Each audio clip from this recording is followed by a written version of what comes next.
Today I'm gonna teach you how to make a very professional pizza napolitana at home, just like this, from A to Z, with all tips and tricks. No, seriously, have you ever made something like this at home? You are lying! Before making the actual recipe, I want to give you a very important information about pizza in general. There are 3 different types of pizza and techniques that are very well known. Number 1, Italian pizza, well known as Napolitan style pizza or pizza napolitana. Originated from Napoli, the food city of Italy. Pizza napolitana is very thin in the middle and the crust has to puff and is supposed to have a lot of bubbles. There is a measure in dough making which is called hydration ratio. It is basically the ratio of the weight of water to the weight of flour. In pizza napolitana, the hydration ratio is 70%. It means for each 1000 gram water, you have to have 1500 grams flour. The hydration ratio in pizza napolitana is fairly high, which causes a very light, very smooth and soft pizza crust. It is a little soggy in the middle too, for the same reason. But because the dough is very light and soft and the fermentation process is long, the pizza gonna be very light. If you have the entire pizza, you don't feel anything in your stomach. The second type of pizza is New York style pizza. The style is very similar to pizza napolitana, however it is a little Americanized. It is still very thin, the size is bigger, however the crust doesn't puff that much and it is not as bubbly as Napolitan style pizza. The reason is the fermentation process is a lot faster, therefore less air will produce in the dough, which causes less bubbles. Another difference is the hydration ratio. In New York style pizza, the hydration is around 55 to 60%, which makes crunchier texture for the bread after cooking. The third type of pizza is Chicago style pizza, which is very thick. It's not very popular as New York style pizza in the US, but I personally love it and I'm going to teach you soon in the future. I'm also gonna teach you New York style pizza, so stay tuned for that. Enough talking, let's go make the dough for pizza napolitana. Let's talk about flour a little bit. The best flour for making Napolitan style pizza is 00 Tipo 00 flour. This flour has a very fine grain, which makes it perfect and ideal for making Napolitan style pizza. Not only because it makes a smoother and softer texture dough, but also because the temperature of making pizza, Napolitan style pizza, is very high. It's around 700 degrees of Fahrenheit. If you use other flour with a coarser grain, it is more likely that your pizza burns. So please do your best to find 00 flour, and I put the purchase link in the description below. But if for any reason you couldn't find 00 flour, it's okay, no choice. You can go with all-purpose flour, but the unbleached one. Alright, first I'm gonna make something called polish, and the measures has to be accurate. That's why I'm using a kitchen scale. Also, all the measures that I'm saying here is for making 4 to 5 medium-sized pizza. First, add 300 grams room temperature water in a bowl.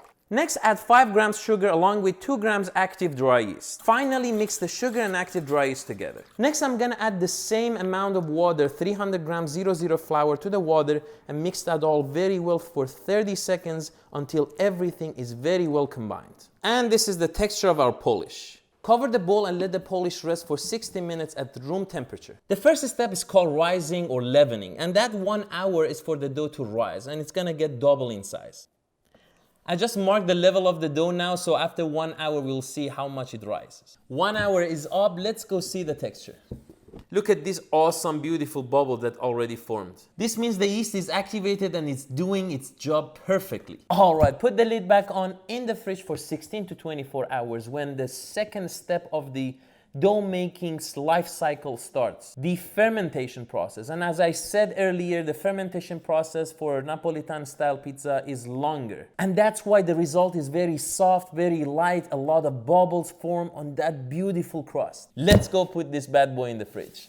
Okay, it's been around 20 hours. I took the polish out of the fridge about 20 minutes ago to bring it back to the room temperature. For about 4 to 5 medium-sized pizza, we need 700 grams water and 1000 gram flour. Okay, now it's time to simply calculate how much more water and flour I should be adding to the dough. In total, I need 700 grams water. I already used 300 grams in the polish, so I need 400 grams more water. Also, I need 1000 gram flour in total. I already used 300 grams in here, so I need 700 grams more flour. If you have guests over and you wanna make 10 pizzas, so just multiply everything by 2. Oh my God, it smells amazing. It smells like sourdough. Look at all of those bubbles that already formed. That's exactly what we are looking for. I also made another polish with all-purpose flour just to test to see how the pizza gonna come out. I never tried it before. There you go. This one also has a lot of bubbles. First, add 400 grams room temp water to the polish. Next, mix the polish with water for about 30 seconds until they are incorporated.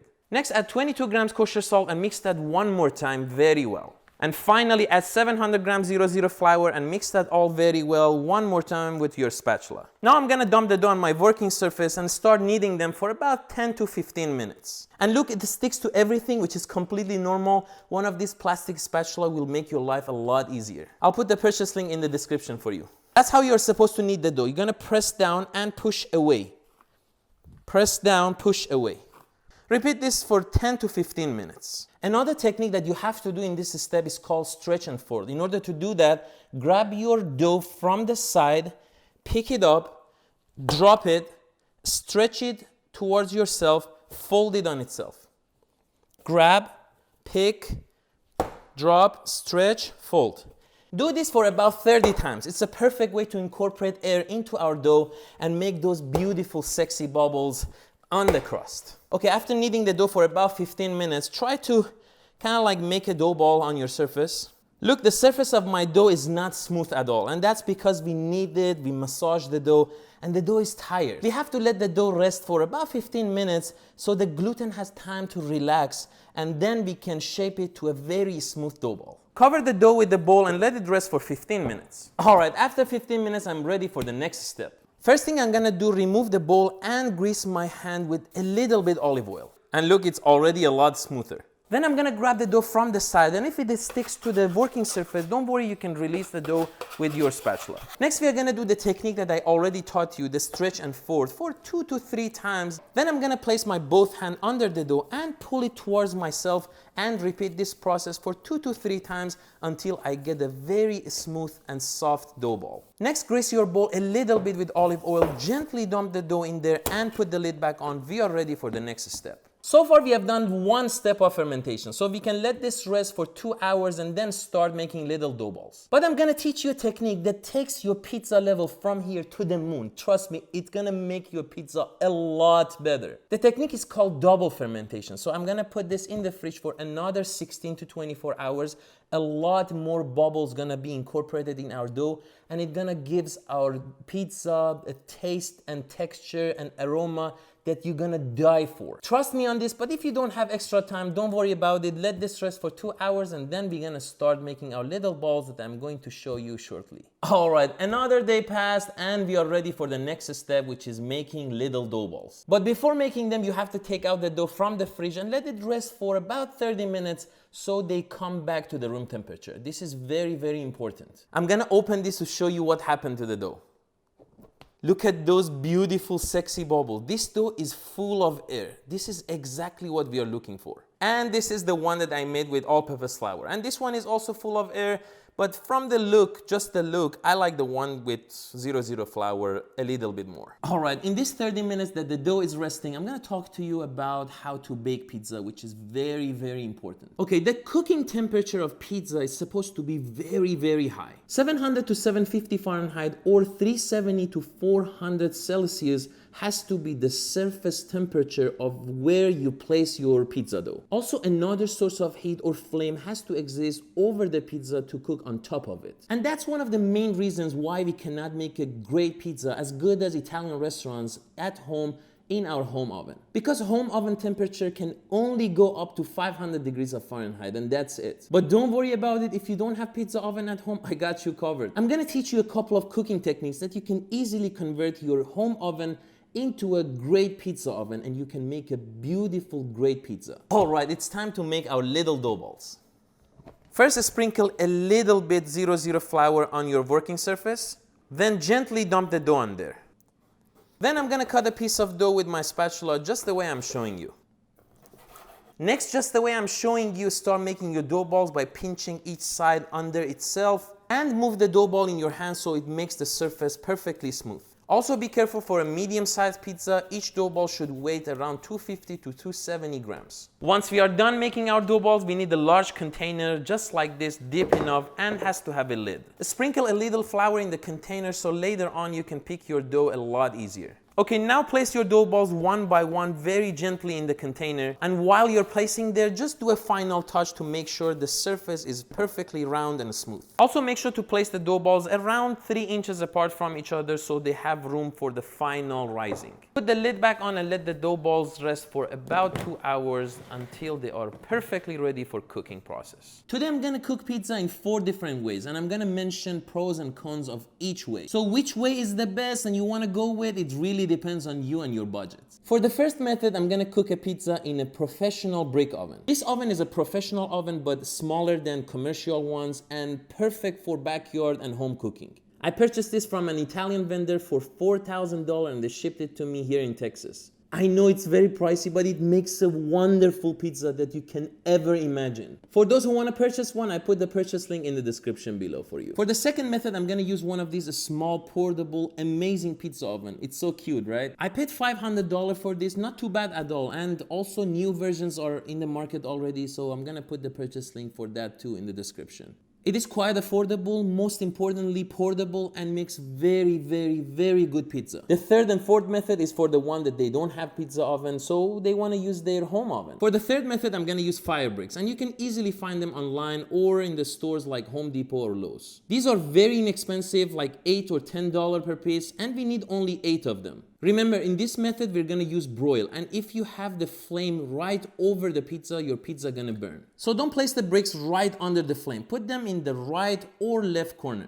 For cooking with this method, we're gonna let the bricks heat up for about 1 hour before we place the pizza on them. And finally, for the fourth one, we need cast iron, either skillet or grill. We use cast iron because we can increase the heat a lot and they can preserve heat very well. And just like bricks, we're gonna place it on the very top shelf in the right or left corner. Okay, it's time to make awesome Italian pizza sauce. To make Italian pizza sauce, we need canned peeled tomato. But not any type of tomato, only San Marzano tomato. If you couldn't find San Marzano tomato, no worries, you can use any canned peeled tomato. But just try it. If it tastes a little acidic, it's perfect. If it's not, add juice of half a lime or lemon to your sauce while you're cooking it. Next, dump the tomato in your pan and add 3 cloves of garlic in there. Next, crush your tomatoes and garlic very well with your hand mixer. Then add 1 teaspoon kosher salt. Mix that all very well and let the sauce simmer for 5 minutes. Then the sauce is ready to go. All right, now I'm gonna grab a dough ball with my spatula. You can use a little flour, it makes your life a lot easier. Once you grab your dough ball, first turn and dump it in your 0-0 flour.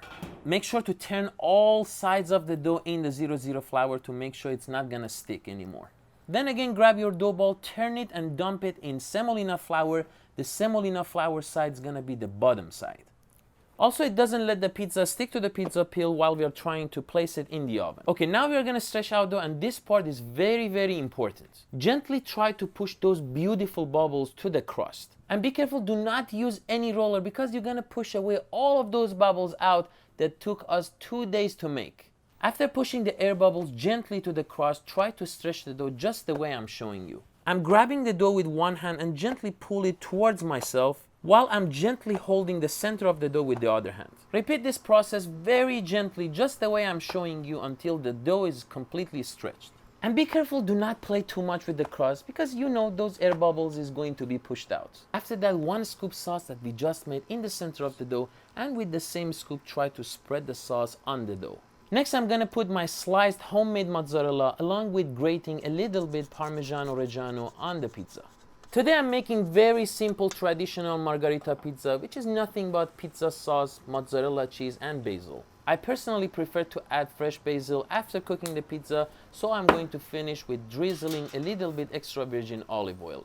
Okay, now I'm gonna gently pull the pizza on my pizza peel and do a little stretch and micro adjustment just to make sure it's perfectly round. Alright, now I'm gonna show you how to cook the pizza with the first method. Place the pizza peel in the oven and with the quick movement backward, load the pizza in the oven. Temperature is very, very high, around 750 degrees of Fahrenheit, which means the pizza is gonna be cooked in 1.5 minutes. Also, I'm gonna rotate the pizza with my little pizza peel every 15 seconds just to make sure all sides is going to be cooked evenly. And voila! Look at this beautiful pizza. Oh my god, it's wonderful. Look at that signature beautiful bubbles on the crust that I was talking about it a lot in this video. I'm gonna finish it up with a few leaves of fresh basil, and that's it. My pizza margherita with the first method of cooking in a professional brick oven. Okay, now let's make our second pizza with the second way of cooking, which is in my little portable oven. I already did the exact process. Now I'm going to place the pizza in my little oven. And just like the professional oven, try to rotate the pizza every 15 seconds just to make sure all sides of the pizza is going to cook evenly. Let's add a few fresh basil, and that's it. This is my second pizza with the second way of cooking. Now let's jump in the third way of cooking, which is in home oven on fire bricks. Before placing the pizza on the fire bricks, make sure to turn on the broil for at least 1 hour at maximum degree. Here was 500 degrees of Fahrenheit to make sure all bricks are going to heat up very, very well. Okay, now place the pizza on the bricks and quickly close the door so the temperature doesn't drop. Here the temperature is not as high as the professional oven, so the cooking time is going to be a little longer. Actually, it was not that bad. It took me like 4 minutes. Also rotate the pizza every 1 minute to make sure all sides gonna be cooked evenly. And this is our beautiful margherita pizza with the third way of cooking, which is home oven on fire brick. This pizza is also very good, however you cannot see those bubbles as much as the first and the second method because here the temperature was lower. And the fourth way of cooking in the home oven on cast iron skillet, this time with the dough I made with all-purpose flour. Just like the bricks, place the pizza on the cast iron and close the door quickly so the temperature doesn't drop. Also rotate every 1 minute to make sure all sides cook evenly. And voila, this is the margherita pizza that came out with the fourth way of cooking in the home oven on cast iron surface. As I said earlier, all-purpose flour tends to burn faster, and you can see that fact very well here. I also made a beautiful meat lover pizza. Check it out. I've got beef salami, pepperoni, ground beef, blah blah. I've got a lot going on here. And that's it for Italian pizza, A to Z with all tips and tricks. This cost me a $400 masterclass to learn and master this recipe. But I'm teaching you all of this in detail for free. The only ask I have is please support me in this journey by simply like, comment, share, subscribe, hit the notification bell if you are new here. Thank you so much, and I'll see you next time.